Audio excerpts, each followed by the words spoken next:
मतदान के जो विक्रम हुआ है वो लोकतंत्र की सबसे बड़ी ताकत है। माताओं बहनों की जो भागीदारी बढ़ रही है ये अपने आप में एक नई आशा, नया विश्वास पैदा करती है।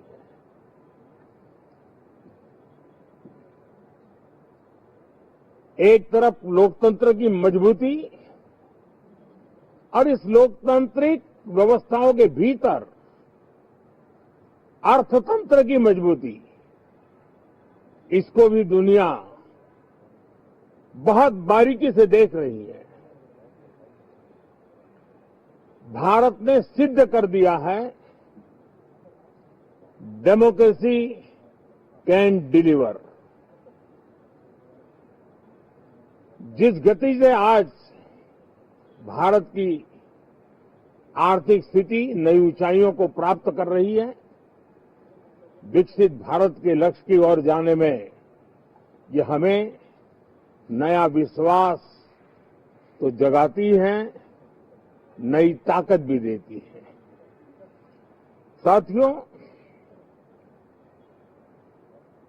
ये सत्र संसद देश के लिए क्या सोच रही है, संसद देश के लिए क्या करना चाहती है, संसद देश के लिए क्या करने वाली है, इन मुद्दों पर केंद्रित होनी चाहिए। विपक्ष भी अपना दायित्व निभाएं, चर्चा में ऐसे मुद्दे उठाएं, मजबूत मुद्दे उठाएं, पराजय के निराशा में से बाहर निकल करके आए। और दुर्भाग्य है कि एक आध दो दल तो ऐसे हैं कि वो पराजय भी नहीं पचा पाते। और मैं सोच रहा था बिहार के नतीजे इतना समय हो गया है तो अब थोड़ा संभल गए होंगे, लेकिन कल जो मैं बयानबाजी सुन रहा हूं उनकी, तो उसे लगता है कि पराजय ने उनको परेशान करके रखा है। लेकिन मेरा सभी दलों से आग्रह है कि शीतकालीन सत्र में पराजय की बौखलाहट को मैदान नहीं बनना चाहिए और ये शीतकालीन सत्र विजय के अहंकार में भी परिवर्तित नहीं होना चाहिए। बहुत ही संतुलित तरीके से जिम्मेवारी के साथ जनप्रतिनिधि के रूप में देश की जनता का हमसे जो हमें दायित्व दिया है और हमसे जो अपेक्षाएं हैं उसको संभालते हुए हम आगे के लिए सोचें, जो है उसको कैसे अच्छा कर सकें। अगर बुरा होता है तो उसमें सटीक टिप्पणी कैसे कर सके ताकि देश के नागरिकों का भी ज्ञानवर्धन हो। ये मेहनत का काम जरूर है लेकिन देश के लिए करना चाहिए। और मैं आशा करता हूं, मेरी एक सबसे बड़ी चिंता रही है पिछले कई लंबे समय से, सदन में जो पहली बार चुन करके आए हैं या जो छोटी आयु के हैं, वैसे सभी दलों के सभी सांसद बहुत परेशान हैं, बहुत दुखी हैं। उन्हें अपने सामर्थ्य का परिचय कराने का अवसर नहीं मिल रहा है, अपने क्षेत्र की समस्याओं की बात बताने का अवसर नहीं दिया जा रहा है। राष्ट्र के विकास की यात्रा में भागीदार बनने के लिए वो अपनी कुछ बात बताना चाहते हैं, उस पर भी रोक लगा दी जा रही है। कोई भी दल हो, हमें किसी को भी हमारी ये नई पीढ़ी के आ रहे नौजवान सांसद, पहली बार आए हुए सांसद, उनको अवसर देना चाहिए। उनके अनुभवों का हमें सदन को लाभ मिलना चाहिए। इस नई पीढ़ी के अनुभव सदन के माध्यम से राष्ट्र को भी लाभान्वित करेंगे और इसलिए मेरा आग्रह रहेगा कि हम इन चीजों को गंभीरता से लें।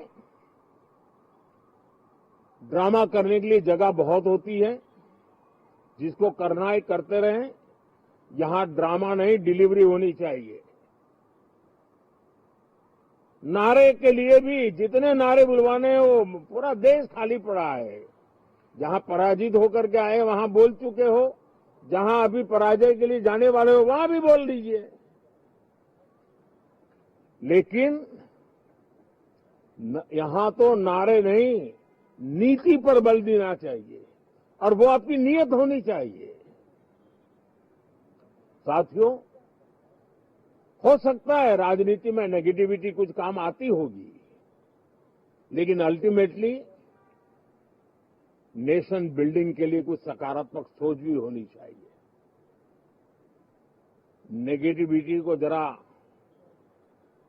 अपनी मर्यादाओं में रख करके नेशन बिल्डिंग की तरफ ध्यान दें, ये मेरी अपेक्षा रहेगी। साथियों, ये शीतकालीन सत्र एक और कारण से भी महत्वपूर्ण है। हमारे नए माननीय सभापति जी आज से हमारे उच्च सदन का मार्गदर्शन उनका शुरू हो रहा है। मैं उनको शुभकामनाएं देता हूं। साथियों, जीएसटी रिफॉर्म्स एक नेक्स्ट जनरेशन रिफॉर्म्स के लिए देशवासियों के मन में एक श्रद्धा का वातावरण पैदा किया है। इस सत्र में भी उस दिशा में बहुत सारे काम होने वाले हैं।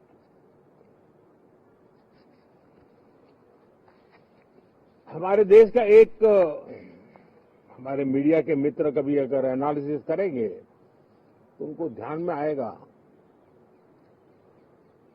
कि पिछले कुछ समय से हमारे सदन को या तो चुनावी का वार्मिंग अप के लिए उपयोग किया जा रहा है, या तो पराजय की बौखलाहट करने को निकालने के लिए उपयोग किया जा रहा है।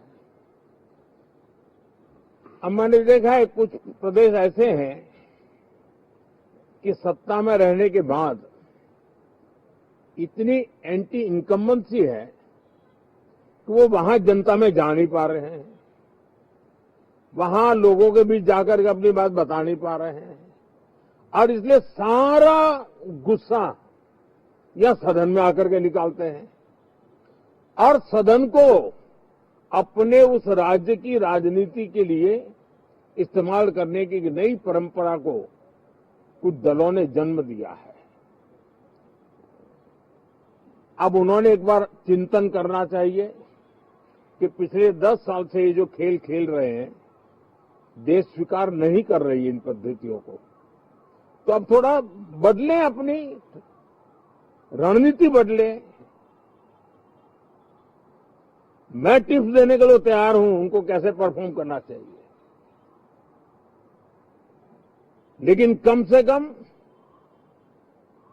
सांसदों के हकों पर तराप मत लगाइए, सांसदों को अभिव्यक्ति का अवसर दीजिए, अपनी निराशा और अपने पराजय पे सांसदों को बलि मत बनाइए। मैं आशा करता हूं कि इन जिम्मेवारियों के साथ हम सब चले, लेकिन मैं देश को विश्वास देता हूं कि राष्ट्र प्रगति की राह पर चल पड़ा है, राष्ट्र नई ऊंचाइयों को पार करने की दिशा में आगे बढ़ रहा है और ये सदन भी उसमें एक नई ऊर्जा, नया सामर्थ्य भरने का काम करेगा। इसी विश्वास के साथ बहुत बहुत धन्यवाद।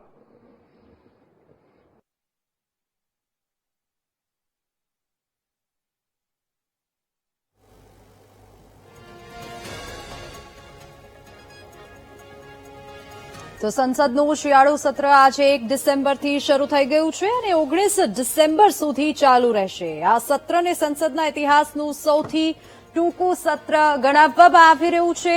કુલ માત્ર 14 દિવસની કાર્ય અવધિ રાખવામાં આવી છે.